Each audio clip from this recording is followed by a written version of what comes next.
Quick history quiz. What food has been associated with beer longer than any other? It's the pretzel. Champagne for New Year's? Nah, I'm gonna snuggle up to this nice 6-liter bottle of beer. He's Joe Sixpack with his New Year's date. I'm Glen now, I guess, with mine. And this, from the Will Brewing Company in Percy, is What's Brewing.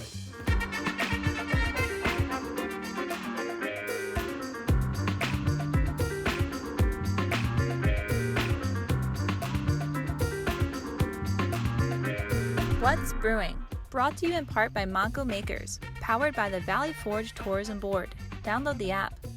Partial funding provided through a grant from the Pennsylvania Malt and Beverage Industry Board.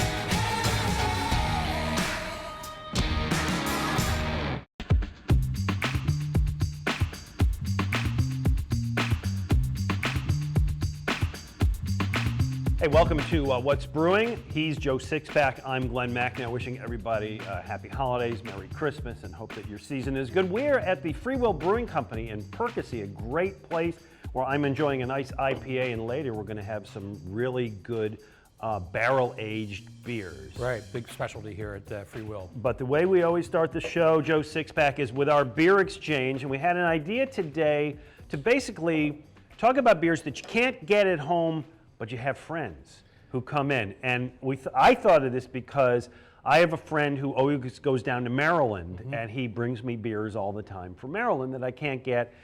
So I wanted to show you a few that I brought you today. This one I really like. This is the Nanticoke Nectar IPA, which comes from RAR Brewery in Cambridge, Maryland. You familiar with this place? I thought it was just called RAR. Oh, maybe it is. I don't know. I don't know. It's on the shores of the Chesapeake. A lot of local boys brewing some local beers. They built it in an old pool hall down there. It's a fun place. I actually was there once, and I really like their beers. Again, I have a friend who goes down, and every time he does, he brings me the beer. That's a nice thing. Nice friends Yeah. will do that. I often bring beers back home when I'm traveling, although it can be a hassle on an airplane. But certainly, if you're just driving somewhere, pick up some beers and bring them back and share them. Because the weird thing about beer is you can't get every single beer everywhere. And I want to ask you, first of all, let's enjoy this beer, and then I got a question for you. Nice hop aroma. Clean. Yeah, it's a nice crisp. I like it. It's not like a huge, in-your-face, big IPA. It's a kind of IPA you could sit around and watch a ball game And with. everyday.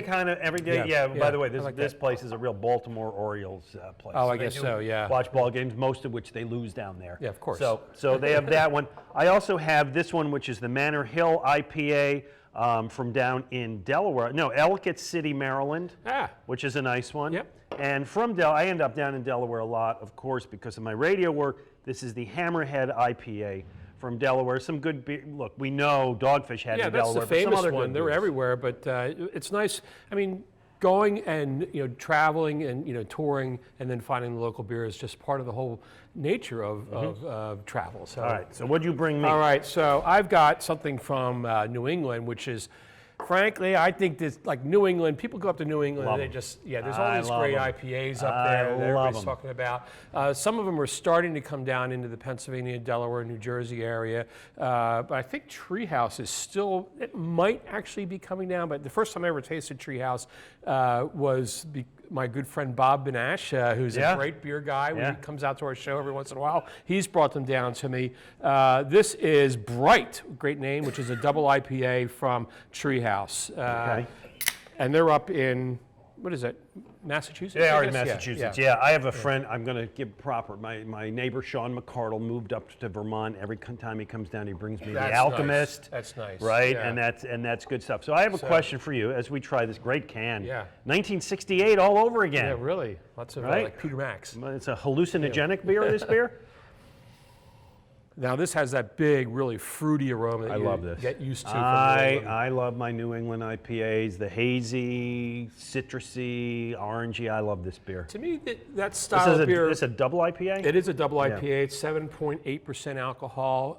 The thing that I find interesting in this style of beer is that it's about the big hops flavor, but not necessarily about the bitterness of it. You get the hop flavor, that fruitiness out of a beer. That's what the New England IPAs do, is they take the bitterness out.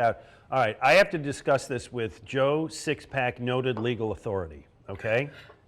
Because it used to be, I moved to Pennsylvania from another state and was stunned like a lot of people, like, how do the laws work in this state? So like a lot of other people, I would drive over to New Jersey, drive to Delaware, bring stuff back, and they always said, you're gonna get busted. Glenn, do I need to remind you that we're on TV? This is incriminating evidence that could be possibly used in a court of law. Not at all. This is all fine. Are there any laws governing this thing? Well, they're basically tax laws that exist, but they don't really get enforced a whole lot. It seems like there used to be stories about people coming over the Ben Franklin Bridge from Roger Wilco or whatever, and getting stopped at the bottom of the bridge and having their contents of their trunk. Is that urban legend, or did that really it actually used to happen a lot. The state cops used to do it all the time. I haven't heard about that in years, so I don't think that they really enforce that way anymore. True story. So my son got married last year, and we wanted to buy the liquor at an advantageous price. Boy, this probably is incriminating. All right. If there are any attorneys out there, I may need you. So we went down to Delaware and got it, and I asked somebody, like, what is the law? And they said, the law is, this is what they said, that if you're going over there and you're doing something else as well, it's okay. If you're just driving over to get the booze and driving back, you're not. So we went over, we got all the booze, filled up the car trunk with it, said, we'll stop for lunch. Yeah, of course. Drove another mile, had lunch, and went back. That sounds like the wedding was great. Thanks. There we go. I'm not a lawyer, but... Okay, real quickly, you say there's an app now that you can use to get your out-of-state Right, beers. you can now, so if you don't have a mule out there that's going to go and pick it up for you, you can get beer by mail these days, and one that I really like is called Tavor. Tavor. And I think I have that on my phone. Let me call that up. An app that will, they basically bug you 2 times a day with some beers that you might be interested in. Yeah. And you can take it or not. You just build your own crate. And the cool thing about it is, and first of all, the prices can range from pretty cheap to pretty darn expensive. But the nice thing is that the shipping rate is $15 no matter how many beers you get. Oh, that's it's a pretty good system. Oh, there you go. So we love Pennsylvania beers in Jersey and Delaware, but sometimes we want something else, and that's a good way to do it. Coming up, speaking of great Pennsylvania institutions, our friends at Wawa have partnered with a local brewery to make a Wawa beer. What's more Delco than that, Joe? Really. Coming up next on What's Brewing.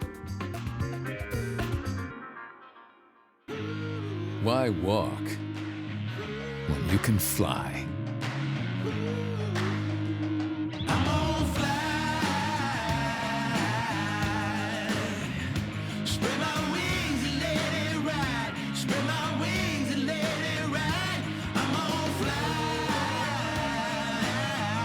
Tap into your inner eagle.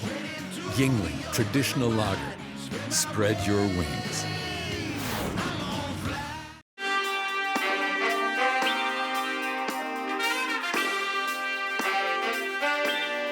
Welcome back to What's Brewing. We're at the Will Brewing Company in Percy. I'm enjoying a nice Craggle IPA. What do you got going on there? This is the ESB. It's on nitro. Nice light beer. Nice. Very nice. One of the things that's really been fun in the beer scene is collaborations between various companies and breweries, and I love the local ones, and one of the great local breweries is 2SB in Delaware County, in Delco, excuse me. And 2SP has a collaboration with another great Delco institution. Yeah, Wawa. Yeah. Wawa. They did a collaboration with their Wawa coffee and the 2SP beer, which is a pretty cool idea. And we were at 2SP the other night. We got it even before it hits the market. This was pretty cool last night, Glenn. We were walking through the brewery. We grabbed the empty cans because they hadn't canned it yet, but we did get. These are very cool with the Wawa Goose. Come on, that's a great one. Bob DePorus, a Crowler, the brewer there, and I feel like we're the first people. We are actually. You know, this is already out on the market by the time you see this, but we are the first. Interesting way for us to drink it. Yeah, exactly. Why not? Pour it into an empty can. From a can to a can. All right. Well, here's to you. Oh man, you can smell the coffee. Oh wow, this smells like 7:30 in the morning to me. Really? I like coffee and I like beer, and you know what? I like them together. Listen, I've always liked a nice coffee stout, coffee porter. This thing is good, and you know what? Boom. Right? Absolutely, absolutely. Well, you know, Free Will makes a coffee-flavored beer here, the COB, which is a nice, really nice beer. I think one time it might have been their most popular beer. I've got a bunch of other beers somewhere around here, Glenn, but other people are making coffee beer. You told me today to bring my 3D specs. Exactly. I don't even know why. Why am I wearing these, Joe? For this baby, this is 3D Wizard. Look at this. This is from Bald. What is it? Bald Birds. I should have known that. Bald Birds. They sent me a 6-pack of this. This is cool. Hold on. Let me see if let's get this on camera. I have no idea if this will work, but I want to try this. There you go. Can you see the 3D effect at all? I have no idea if that works, but that's... This is a sour IPA from Bald Birds. They're in Audubon, and pretty nice drinkable beer. But I mean, it's the first 3D label I've ever seen. Yeah, very I had clever. to get a hold of it for you there. Did you get the glasses with it? Yeah, they give you the glasses. It's a great idea. Also, New Year's Eve is right around the corner. A lot of people drink champagne on New Year's Eve. You say now beer makers are starting to get into the whole thing. Right.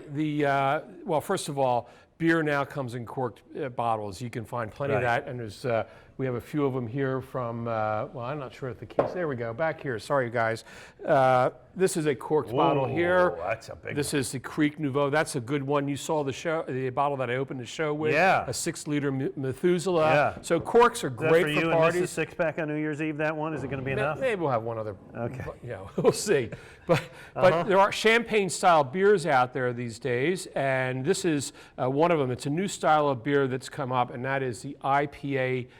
Brut IPA. You know what? I like the can because the can really does make it a champagne. It's the color of champagne. Very stylish. This one's from Free Will. We've seen several of them around. And we'll give this a shot. It actually, well, that was shaken up because it was in my car, I think, on the way up here. But this is a style of beer in which they add an enzyme that helps eat up some of the sugar, so you get a very dry champagne-like finish in the beer. Who invented this? Who came up with this idea? Californians, of course. They come up with all these ideas. But I think, you know what? Come on, that looks like a glass of champagne going on there. The East Coasters really picked up on it, and there's a good variety of them out there now. 2SP was making one, and several other places too. I like. It's different. I guess I wouldn't drink it every day, but I guess the point is I'm not supposed to drink it every day. No, I think it's a special beer, and you know, you can add some flavorings to them. So it's a good style. This is good because my wife gets a headache from champagne. There you go. She does not get a headache from beer. All right. And so there you go. We're gonna be all set with that. You need that. All right, good stuff. All right, one other thing I want to run by you, a little newsy note that's going on, which is there is a change coming up in the laws in Pennsylvania that none of us are going to like.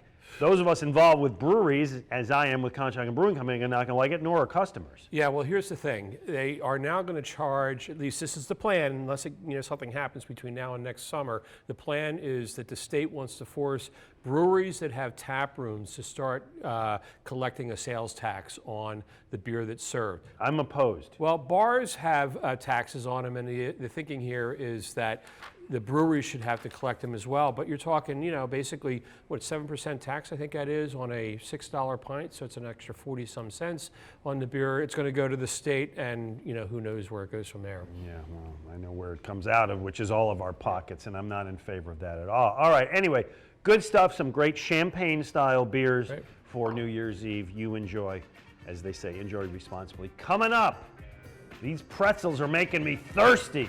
There's an interesting marriage in the history of pretzels and beers that we're going to tell you about right here from Free Will Brewing Company on What's Brewing.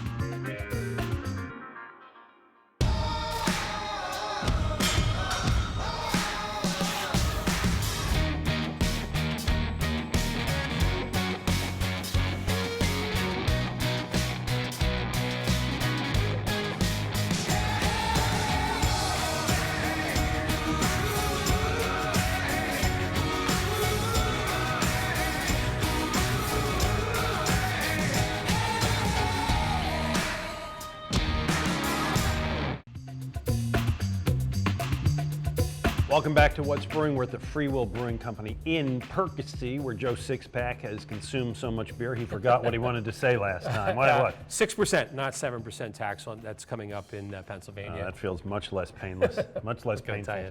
All right, so we did a show earlier in the season about the marriage of chicken wings and beer, which was a lot of fun because we sat around at the Contract and Brewing Company, ate chicken wings. That was a great deal. It was a sordid marriage, but we did The it. food that has most been associated with beer since the very beginning, of course, is the pretzel. It is one of the greatest inventions ever for beer drinkers. It is, and I did a whole study on the history of the pretzel, and I'm going to tell you all about it, Joe Sixpack. All right. First of all, I'm a good Hers man. I've always enjoyed Hers. This is the Hers sourdough mini pub style. Pub style. So okay. start yourself off with All a few right. of these. Yeah, I can't eat them and talk at the same time, but I'll listen though. The pretzel dates back to medieval Europe, where Italian monks created them in this shape to kind of look like an angel. That's the truth. No way. I don't make this stuff up. And reward school children by baking dough into the shape of an angel in prayer and give it to school children as a reward. They were a little bigger than this at the time, and they were mostly soft pretzels. But tradition spread all around Europe, through Europe, and pretzels became associated with good luck and eternal love, which is how I feel about them. All right. All right. Most associated with the Germans, of course. Yeah, absolutely. German immigrants start to come to the United States, bring it to the colonies even before the Revolution, certainly into the 1800s. Here's a man who deserves a toast, Julius Sturgis. Do you know who that is? Very familiar name. Sturgis from Lidditz, right? We were at the Lidditz for one of our segments. Wow. I knew that, man. That's true. Julius Sturgis from Lidditz created the first commercial pretzel baker in 1861, and he gets credit for the hard pretzel. Oh, hard pretzel, okay. And which meant that you could keep them and they would travel Right, and you right. didn't have to eat them right then or they'd go stale. So he's helped a lot of people, I guess including Hers, because they all benefited from it. Saloons began to offer pretzels. Now I'm talking around the turn of the 20th century. They didn't offer a full meal, but they wanted you to stick around and drink. So they started to bring in pretzels, right? Pretzels are perfect with beer. They do make you want to drink more, but I actually have a little bit of a tidbit for you on pretzels and beer pairing. Yeah. One of the reasons they're so popular is that the pretzels actually do cut the hops flavor a little bit. So it actually does make you want to drink more beer. Okay, well it does. I want to show you, this is a cartoon, we'll get this up on the air. This is in the Pittsburgh Daily Post, 1912. It's a pretzel plant growing from a mug of beer, which was designed to show the connection of the two, right? Rather sort of a caveman-like Yeah, a little drawing. primitive, yeah, I agree. So, in some cities, a majority, 90% of pretzel trade was sold directly to saloons, which could go through as many as 3 barrels of pretzels a week. Some saloons began to offer a free lunch, which was pretzels and soup and a few other things. This was all fine and great until this country began to get this ridiculous notion that beer was bad. Pause for a quick sip of beer. Right, the prohibition. Right. The temperance people. Right, and so giving people free food to bring them into saloons angered those temperance people more, to the degree, Joe Sixpack, that in Pittsburgh, Pennsylvania, and through most of the western half of our great Commonwealth, in 1917 and 18, the license court banned pretzel sales. Pretzels, these fine things, became illegal. That's insane. They literally made pretzels illegal in Pittsburgh and western Pennsylvania back then. And of course, this was also the start of World War I. So what you also got, in addition to the temperance people, pretzels were out. They were down. They were gone. Fortunately, they survived Prohibition. They came back better than ever. I'm going to show you another picture here. This is a picture postcard from the 1920s. Here's thinking of you, a cool glass of beer. Let me read this to you. That's what we call Gemütlichkeit. Which I think is good times. Yes, it is. All right, now, I also found these pretzels. My friend Bruce Zally, ShopRite out in New Jersey. I don't know if they have these at all, the ShopRites, but they're great. I've never seen these. These are Tell City pretzels from Indiana. And I really like these. These are garlic. It says in big letters. I got others here. I want to try garlic. Okay, If you're going to call yourself garlic, you better have garlic. Yeah, okay. Oh, they got garlic. This is the cheddar one. That's the garlic one. Oh, man. That's a good pretzel, right? These are amazing. Yeah, that's a good pretzel. Anyway, I love pretzels and beer. I brought you a bag, actually. The other ones are good. Unique splits. Oh, yeah. That's good. Mine are almost empty. I dug into them during the Eagles game. Yeah, I was going to say, you didn't exactly bring me a bag of pretzels. You brought me like a couple of crumbs at the bottom. These are for salt lovers. This is where you really don't hold back on the amount of salt you put on the pretzel. All right, good. And I got one more here that they have here. I haven't tried these. They look good. Bruskets. Bruskets pretzels. Have you tried these yet? Not yet, not yet. Let's see what these are. I don't think those are pretzels, man. Oh, no. What is this? Oh, my goodness, what are you doing? This is for dogs. Bruskets, good grains for dogs. This is a peanut butter. This is Free Will. They make these here with their stuff, and apparently you're enjoying them. All right. Dogs and co-hosts. You know what? You really will take one for the team, won't you, buddy? I'm washing it down with a Vienna lager. I think it's the perfect beer to go with pretzels. I will stick with my Hers. I will stick with my Tell City. Coming up, we're going to talk to the cellar man, the barrel guy here at Free Will Brewing, and find out what they got going in those great oak kegs. Coming up next on What's Brewing. Why walk when you can fly?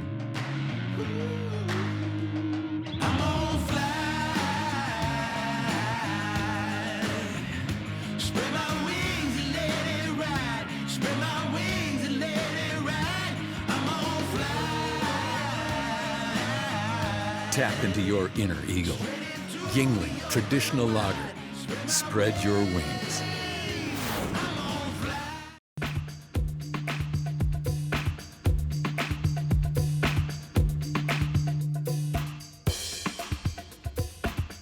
Welcome back to What's Brewing. We are at Free Will Brewing Company in Percy, beautiful downtown Percy, and we are joined by Nate Walter, who is the lead blender and barrel program manager. A lot to fit on a card. It is a lot. Here, and that means that you hang around the basement? Is that what it means? It's a lot of it.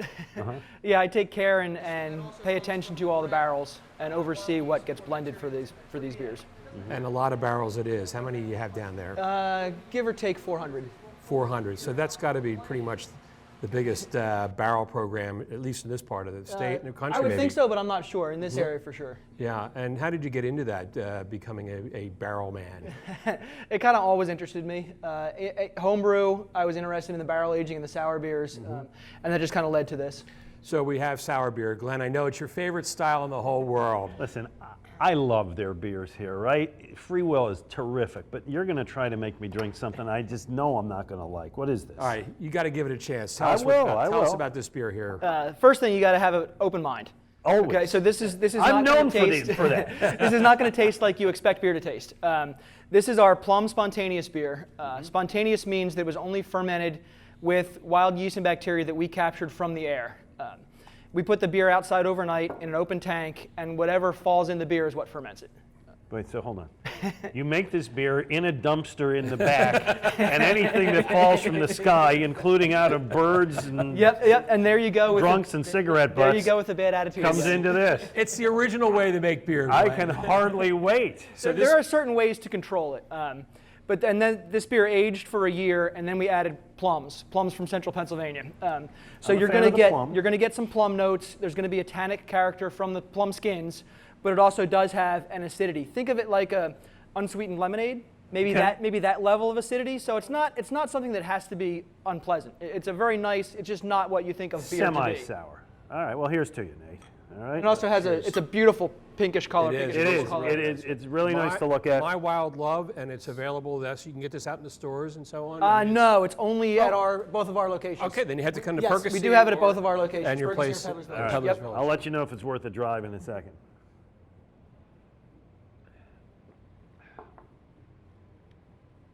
You know, I kind of like it. I hate to admit this, Joe Sixpack. You know, I've done a lot of shows together. You know, the sour is not in my palate. It's not in the group of things I like. but this is kind of nice. There's a little bit of a balancing sweetness. Yeah. Like a sweet tart candy kind of thing. Yeah, which is usually my criticism of sours, but it's crisp. It's not overbearing.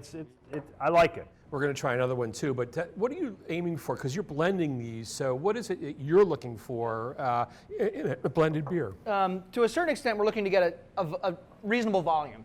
We can't package, no matter how good the beer is, there's no point in packaging too small of a volume. Right. So we're looking to get a sizable amount.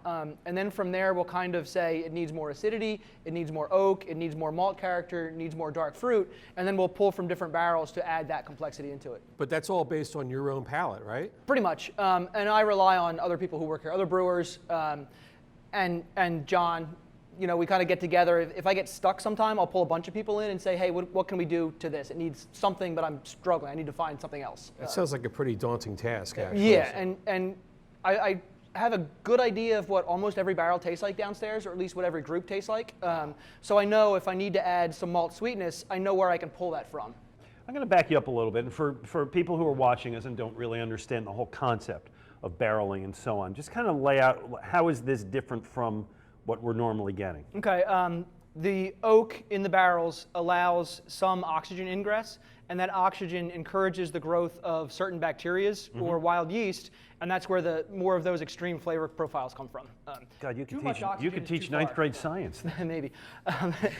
So that's why, so it's the different organisms that are in the barrels, and then the extra oxygen that gets to this beer over the aging period. All right, so this is a rather hefty beer we're about to try. Tell us about this one. Yeah, this is our Russian Imperial Stout Ralpheus, aged in bourbon barrels for a year. It's 16.6% alcohol this year, which is a big beer. Wow. And what we're drinking right now is the variant we did with chocolate and orange. I think I'm going to need a knife and fork to have this one. Yeah, this looks really almost very like 10W40. Yeah, it's a big rich beer, a little bit fuller mouthfeel, a little bit of sweetness, and you'll get some heat. Yeah, there's a little bit of heat in the nose. It's that alcohol bubbling up, but this is good. I've got a little bit of a cold. It just cleared it right up, baby. The chocolate goes well with the base beer, the dark notes we get from the malt. And the orange is a little bit more contrasting, but goes well with the bourbon and the barrel aging. That's outstanding. I got to tell you, that's really good. So if I come into the tap room, I can get this? You can get Ralpheus right now is on tap. It's really worth coming up here for this. You know what? A 3-ounce pour to finish the night of this is a nice way to finish the night. Right by a fireplace. Yeah, very good. And a nice way for us to finish the show. Actually, it's not. We got one more piece of business that we got to cover here. We have been doing our IPA brew down for, 13, 14 weeks. Yes. We're into the final four. Tell us, Joe Sixpack, what do we got? Well, this was the final matchup in the Final Four, and I can announce that Yard's Cape of Good Hope defeated Voodoo Hoodoo in the one bracket, which means that Yard's Cape of Good Hope is going to be going up against last week's winner, which was Trogue's Nimble Giant. Good matchup. That's a good matchup. Yards representing the city really well. Well, that's great. Nate Walter, it is a pleasure. Your beer is terrific. We had a great time here at Freewell. Come on out to Percy and try this one. But trust me, try it in moderation. Joe Sixpack, always a pleasure. We'll see you next week on What's Brewing. What's Brewing, brought to you in part by Monco Makers, powered by the Valley Forge Tourism Board. Download the app. Partial funding provided through a grant from the Pennsylvania Malt and Beverage Industry Board.